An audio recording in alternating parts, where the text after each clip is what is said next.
STEM fans, are you ready? Let's hear it for the world-class NASA STEM Stars team. From NASA centers across the country, we present Jill Williamson.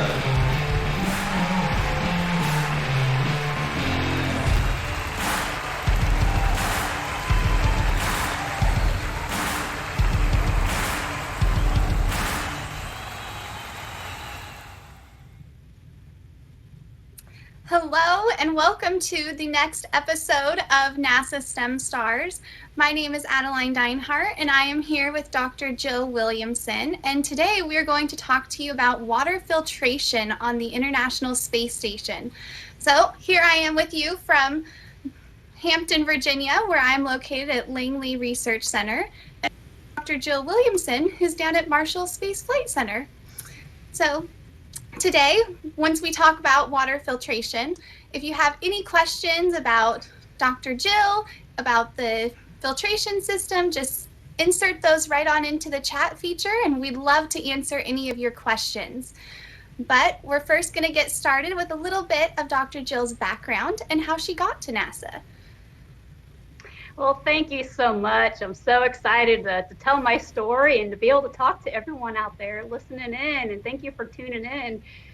So my name is Dr. Jill Williamson, and I am located here at the NASA's Marshall Space Flight Center, and it's located in Huntsville, Alabama, so also in the same town as Space Camp. So for those who have ever gone to Space Camp or would have a desire to train like those astronauts, you too would find yourself here in Huntsville, Alabama.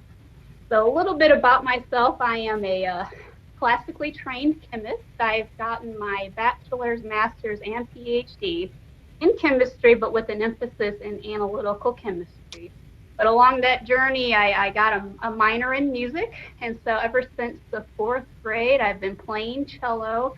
So that's like that really big violin that you sit down and play. And so all through elementary school, middle school, high school, and all through all of my graduate studies and onward, I've been playing cello. So it's kind of nice, and it's rewarding to be able to work both the left side of your brain, which is like your logic and your analytical side, and to work your creative and art side by playing my music. So it's just been really rewarding to be able to do all of that throughout my journey.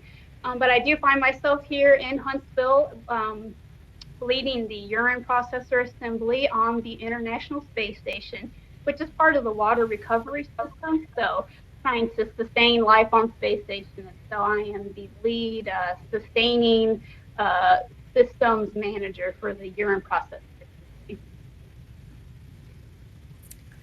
Well, it sounds like you have a very diverse background. Can you tell us a little bit more about how you got to this point or this at NASA? Sure. So, right. So always my big goal, kind of that large arc, as you will, of what do you want to be when you grow up? And so I always had a fascination for NASA, and so to be involved with NASA at some capacity had been part of my dream, be it as an astronaut or to work with it as like a support system. Always NASA was kind of the goal. But to get there is never necessarily a straight line. And so I've gone through several different chapters of my life that have gotten me where I am today. And so I am a Midwest girl. I am from St. Louis, Missouri, and I decided to go down the chemistry route. I loved it in high school, had a fabulous teacher. And so I went chemistry, and so I stayed in state and went to the University of Central Missouri and got my bachelor's of science in chemistry and, of course, my minor in music. And I continued my education and went to the University of Memphis, where I got both my master's and PhD in chemistry. But part of that journey, I was awarded a NASA-sponsored fellowship that helped support me through grad school. And part of that series, I got to do NASA internships. And so we had a connection actually here at Marshall to be a part of this environmental control life support systems group, specifically on the water side of reclamation, and got to work with directly with the NASA personnel and to see their culture and their missions that they try to accomplish was really, really neat. But after graduation, I ended up hopping on to a academic job, and so I actually taught chemistry for about a year at Bucknell University, which is in the middle of the state of Pennsylvania. So that was probably the furthest away I was ever away from home for an extended period of time. But was thrilled to take on that journey. Then later on, I got offered to hop out of academics and go teach in industry, and ran a analytical and environmental lab in Birmingham, Alabama. So it got me a little closer to Huntsville. Did that for about a year or so, and then actually got an offer to be full-time employee in the same lab that I had previously interned in grad school. So I got to hire on as a contractor and led the laboratory, the wet chemistry side of our lab here in Huntsville. And then a little bit after that, I got a fabulous opportunity to expand my wings to the engineering realm. And so not only just doing chemistry, but now get to do engineering work directly as a NASA employee, where now I work every day turning urine into tomorrow's coffee, as we would like to say, for the crew on the space station. So we're in the business of recycling as much as we can, and that does include our urine. So I find myself every day playing with tea. Well, did you always know, even as a young child, that someday you wanted to be able to turn urine into coffee, or is that something you found as an adult? No, you have to be a very special person to have that dream at a young age, but really it was just a thrilling journey to be a part of. You never quite know where you'll end up, but you kind of have your passions, and so mine lays in the vein of water quality and ensuring there's good, clean drinking water. And one way that we achieve that is via the processing the crew's pee on space station. And this is just a leading technology that we have to continue forward. So I didn't necessarily have the dream to play with pee every day, but man, is it exciting. Well, I know it fascinates me. So can you tell us a little bit about the system? Right. So when we think of space station, right, it's that thing that travels about 17,000 miles per hour around the Earth. And in fact, there's all those little apps on your phone. You can track the space station to see where it's going around the world, and you might actually see it in your night sky. Well, the crew is on station, and you can't just Amazon 2-day ship, your water or your food or anything. You have to recycle and reclaim as much as you can. And so in the Environmental Control Life Support System, ECLIS is kind of our acronym that we, of course, NASA government, we love our acronyms. And so ECLIS is one of them, where we have to reclaim all sources of water on space station. And so these are very important to us. We don't have that resupply frequency or as often to ship up our water, so we have to reclaim it. And so we have a way to reclaim all sources of water, and that includes kind of your humidity in your cabin.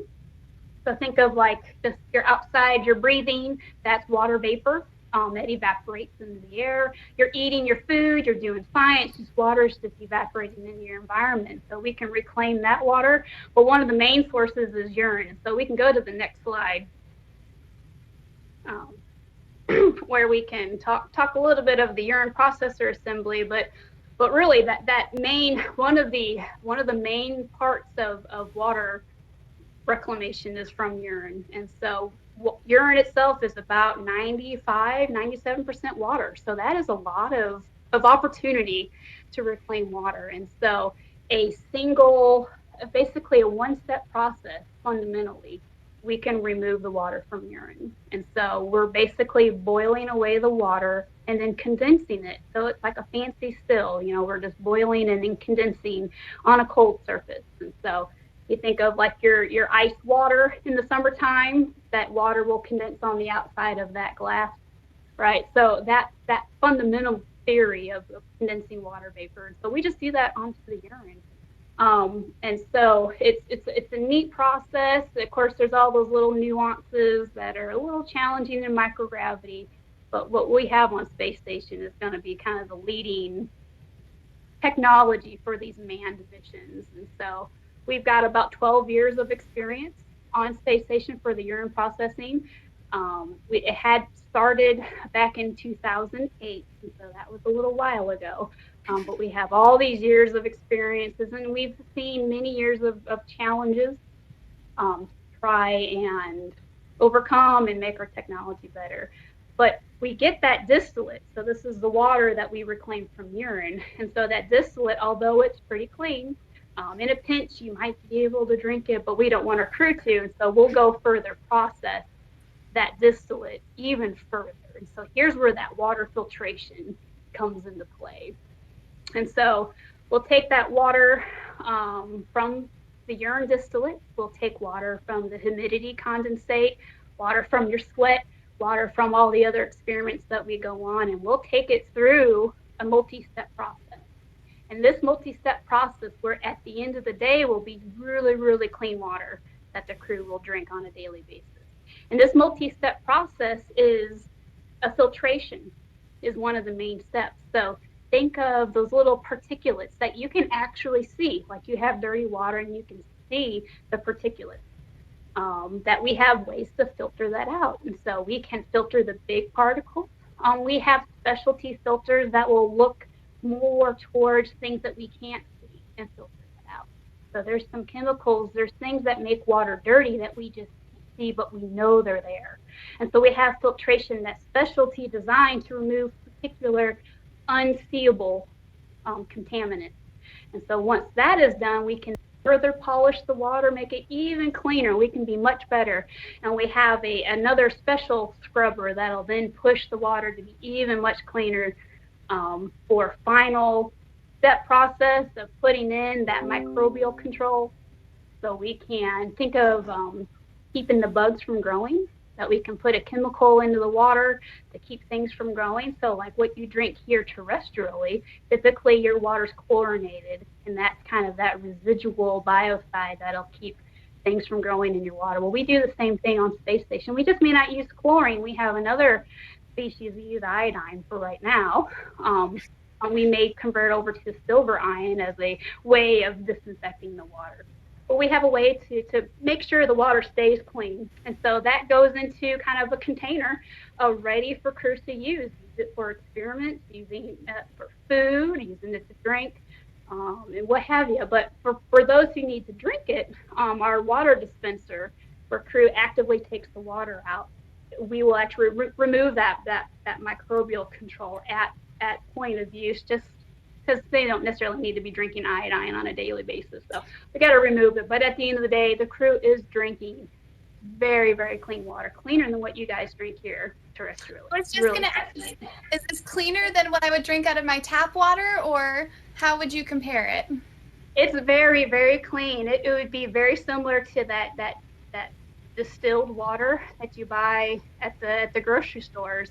Now, of course, you're not supposed to drink distilled water straight from the tap, so usually they have to supplement their drinking to add all of those little salts, the good salts, your sodiums and calciums and potassiums, all those things that you still need in your diet. But, we want to ensure that our water's clean, and to ensure that it's really clean, we keep the water levels really low so we can monitor when things go wrong with our little sensors that we have. But at the end of the day, we are recycling the water over and over and over again, that you want to start off really clean so that when we're recycling it, that you're not having to struggle to keep those levels down. So we did get a question come in about this process, and they would like to know, is the reclamation process different for all sources of water, or would it be the same? So the specifically to the water processor assembly, as long as it's relatively clean water, right? We're not going to put the urine into the water processor. We have to kind of pre-scrub the urine, but most other water that we have on space station can be processed in our water processor assembly. And then how big do you have like a big tank at the space station that holds it, or how much water is stored on the space station that's been recycled? Right. So we have Within the system itself, the water processor assembly, we have specifically storage tanks that accept that very clean water that just came off the line. That'll hold, 100 something pounds of water. But of course, we can process more and store more. And so we have other containers, and they're just external containers of like a little bag that we can fill up and kind of stow away, around space station. And so we aren't at a point of use. I need water today. We have lots of supply stowed away. So when things may not necessarily work on a daily basis, some things, they do break down and we have to repair them, just like your car or your refrigerator. Things need some maintenance, but we have backup water. So it's not like we have to have it run every day. So we do have storage. Well, that's pretty amazing, I think. But we also have some questions coming in a little bit more about you. So one of those would be, who were your role models growing up? Well, I think probably, of course, my biggest role model is always going to be my father. He has 3 daughters, and so I have actually 2 older sisters. But I think he got the best of it all. We weren't all about the girly toys. We always wanted to help him out in the yard, working on the lawnmower. Whenever we would have those air shows, big, fighter jets and the bombers come fly, we always were fascinated to go and watch them and learn. And he had worked with one of the local engineering firms around town, and so we just got to learn all about what he does, or maybe not, because he worked on some secret projects, right? He couldn't tell us some things, but it was so exciting. And just to watch him, and he would work so hard.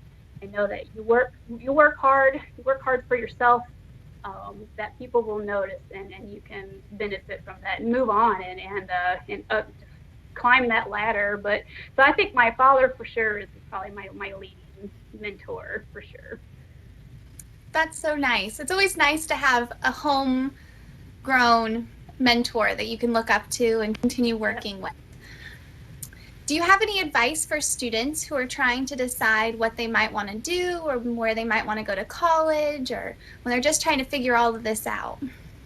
Yeah, that's one of those kind of crucial questions that it's catered to the person itself.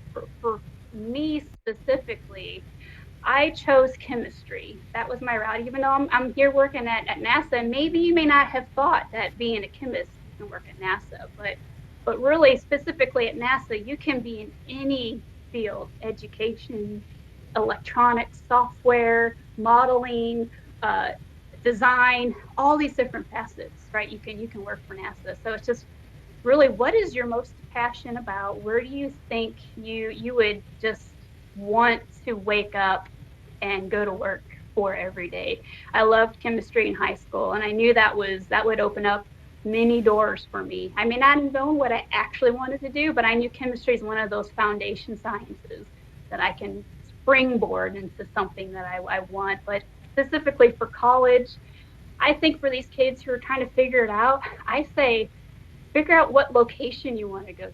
You want to go down to the beach, go to the mountains, go out west, because your education, every one of these schools is a fabulous institution. So where can you afford to spend the education, and where would you want to just physically go? It's something you're going to be for 4 or 5 years. So where do you want to go? And then particularly if there's some social, one of your hobbies, maybe you do like to go hiking, so maybe you want a university that's close to a lot of hiking trails. You got to think about your own personal health too. So what can you do to help satisfy that as well as your education? But you are going to get a good education wherever. So kind of wherever your heart is kind of driving you. That's true. And all of us here at NASA, we come from a variety of schools, a variety of backgrounds, variety of degrees, actually. You never know. It's always good to follow your passion and what's going to make you happy moving forward. Yeah. Do you have a favorite NASA memory? I always love hearing these. I love hearing about what people's favorite NASA stories are. Oh my goodness. It's like, which one, right? So I think I probably had the most fun as the intern, because I think you could probably get away with a lot more stuff per se, but really, I think when I was an intern in graduate school, it was not only was I working on my own dissertation work, but I got to get pulled into some of these other ongoing investigations for like real time urine processor assembly ops that you got to work with actual urine that came from space station. That we got to bring it down and analyze it in house. That you're like, this is like gold. Like it's just like it's very rare to get actual like urine from the space station down analyzed. And so to be able to be a part of that, just it's monumental. It's like not everybody can say they have to do that. And so now as the position that I am today, that now I am basically the lead engineer for on orbit urine processor. That's kind of I go from just working the behind the scenes for the urine processor to now I am leading the effort for the on orbit engineering efforts. And so it's just things kind of come full circle at times, and it's really good to sit back and reflect. Like I didn't really have time to reflect about that, but that's kind of a neat kind of assessment. So thank you for that. Yeah, I started out as an intern too, so I can relate to that. There's always so many opportunities when you're an intern to explore what NASA has to offer as well. Right. But is most of the work you do now then based on upkeeping the current system on the space station or researching new systems for maybe the space station or future missions? Right. So I think always ongoing effort is to sustain what we currently have, right? So the space station's still projected to have a few years now, still to sustain our efforts for that presence there. So of course we want to sustain our efforts, but man, we're always looking out and beyond because our original designs were 30 years ago. Where has technology gone since then? And so we're actually looking at our own hardware to say, where can we be better? We know we can be better. Technology's improved. So we're already pinpointing where we can improve our own design. We have a couple pumps within our systems that are great candidates to make it smaller, make it more reliable, more maintainable. And so we are actively looking at making our current technology on space station improve that. But when we go beyond, go to those future manned missions, either lunar-based or Mars-based, that these environments where we have a little bit of gravity rather than the microgravity or zero gravity on space station, that now, since we have a little bit of gravity, we might be able to make our technology work a little different and maybe more efficient. And so that's where we are looking today. And at Marshall Space Flight Center, we lead the effort of the urine processor assembly. We have a great test facility that basically helps mimic our technology on space station on the ground. And so we can test and challenge and look for new technology. And things that these kids, your ideas that you come up with, we're going to test that here at Marshall.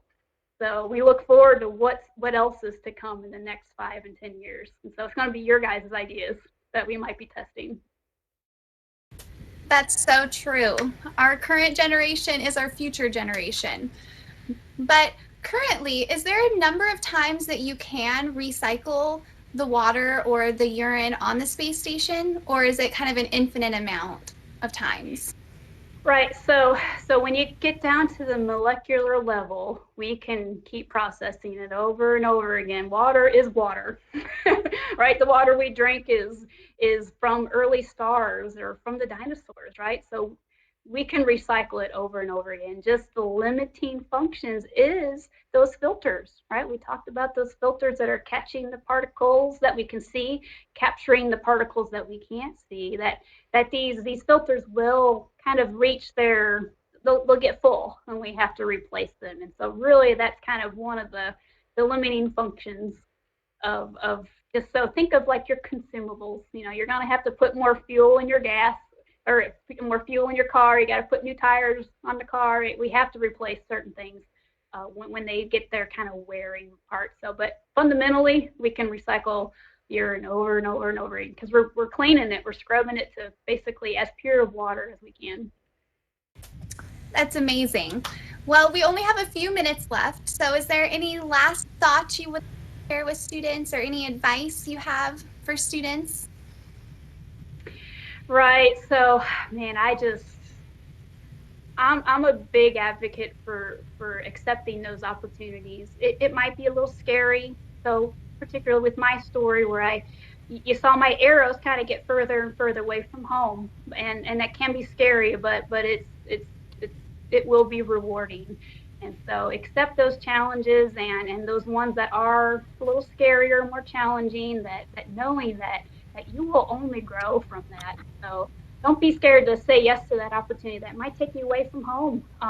Because really, whatever your goal is, sometimes you have to go further away before you can come back to your main goal. So, but by then you've learned new skills, you can learn more about yourself, more about the world. And when you come back and that opportunity that you've been waiting for finally presents itself, you are more than ready and more capable and succeeding. That's so true and such good advice. I wish someone would have told me that when I was growing up as well. I grew up in Washington and now I live in Virginia, and it's scary, but it all works out in the end. I know, especially in this modern day where you have all of our virtual connections. I mean, it may not be so scary anymore when you can just fire up your video chats and there's your family and friends. It's true. Well, now for all of our students at home, we would like to give you a challenge that you can do with us. We would like to challenge you to create your own water filtration system using different supplies you can find at home. Create a water filtration system and share it back with us on social media. We'd love to see what designs you can come up with, and you never know, someday you too could be working at NASA on a water filtration system for something like the space station, or maybe an even further out mission like Mars. You never know. But again, thank you very much, Dr. Jill, and we appreciate you talking to us today about water filtration. And for all of you at home, thank you for watching, and make sure you check out our next video on CubeSats. Well, thank you for your time. I appreciate it. So thrilled to be able to talk water filtration with you guys. And that next one on CubeSats will be June 2nd at 2 p.m. Eastern, 2 p.m. Eastern.